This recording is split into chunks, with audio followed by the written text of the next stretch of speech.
Russia has denied that its military is involved in Ukraine, but Mr Poroshenko said 9,000 of its troops were deployed. Clashes involving tanks took place in two areas west of Donetsk on Wednesday. There was a colossal threat that large-scale fighting would resume, the president told parliament in Kiev. The outbreak of violence, in the government-held towns of Maryinka and Krasnohorivka, was the worst since a ceasefire was signed in Minsk in February.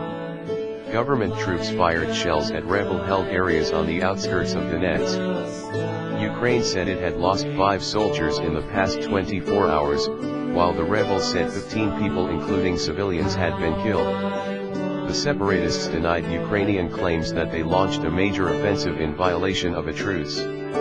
Russian Foreign Minister Sergei Lavrov accused the authorities in Kiev of jeopardizing the Minsk agreement, by placing it under the constant threat of disruption and by refusing to engage in direct dialogue with separatist leaders. The Kremlin has consistently denied sending serving soldiers across the border, although it has acknowledged that volunteers have joined the rebels. In his annual address to parliament, Mr Poroshenko warned of a colossal threat from the rising violence.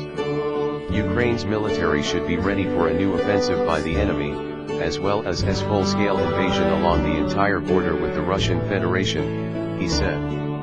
We must be really prepared for this. In his annual address to parliament, Mr Poroshenko warned of a colossal threat from the rising violence.